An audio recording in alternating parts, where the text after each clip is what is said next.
Nick, I understand the pandemic has caused a lot of people with a lot of stress, and mental health has always been our focus in Destiny Research Institute. Can you share a little bit about how do you actually manage your stress? I think the key is to look at the big picture.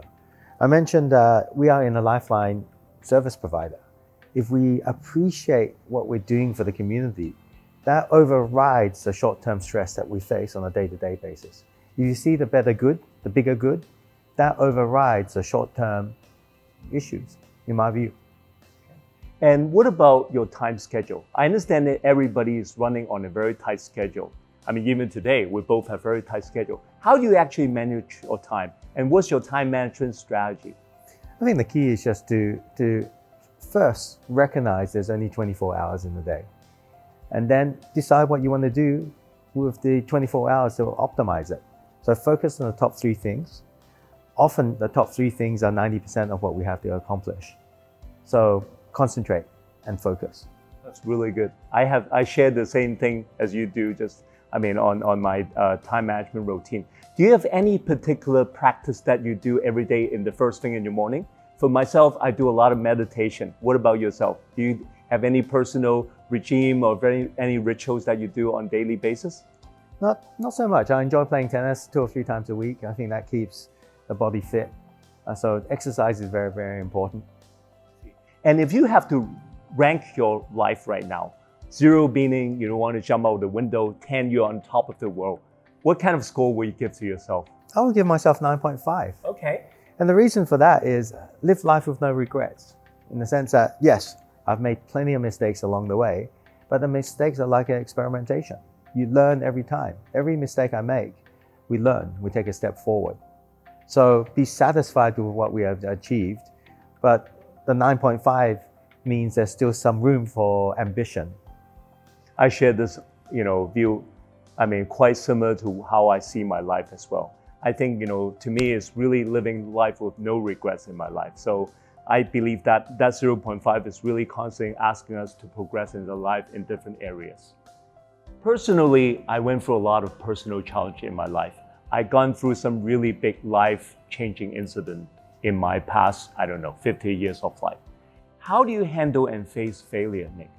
I think we embrace failure, or I embrace failure, knowing that I'm going to make a lot of failures. The key is to learn the right lessons in life, I believe, and not the wrong lessons. For example, if I drive home drunk and make it home, that does not mean I'm a good drunk driver. It just means I had an exception. So the key is to learn the right lesson, not the wrong lesson. Nick, over the years, I've been talking with my clients. A lot of them are executive. And sometimes not only I touch base on work issue, I also talk about their personal life as well. Personally, I know your wife for quite some years. She's very busy with her charity work. How do you keep your relationship with Michelle? Can you share a little bit about, how's your life with the other half? I think the key is to accept that we both grow. The 2 people that fell in love 20 years ago when we got married, 2 very different people today. I'm sure. And we were to be 2 very different people 10 years from now. We go through life's changes, we go through aging, and the key is to evolve and to embrace the change. Was there any incident between both of you that you felt that each other has helped somebody grow significantly over the course of your marriage? I think that's a natural part of the marriage, to help each other. To see her career thrive, she has certainly been incredibly supportive of my career, and now 2 wonderful kids that we created together. What about children? How do you actually communicate with children? I know both of them, through the events and through some charity functions. How do you usually, talk to them? Do you spend some, magic moments with with your children? I don't think there's magic moments. Of course, there are time together that we do spend. But the key is talk with your actions rather than talk with your words.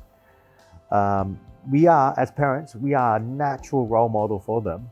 And they would look at what we do rather than listen to what we say to them. And I think that's key. Are there any important values that you've been passing to your children over the years? Just the way we live our life. If we feel they should do something, let's do it ourselves first. So you set up as a role model for themselves? I think we are natural role models for them. Okay, that's great. Nick, thank you for being here. It's been a pleasure interviewing you. We have learned a lot today. In the next few months, we'll be having a series of inspiring leadership interviews coming. Please follow our Facebook, LinkedIn, and YouTube channel. Thank you for watching. See you all very soon.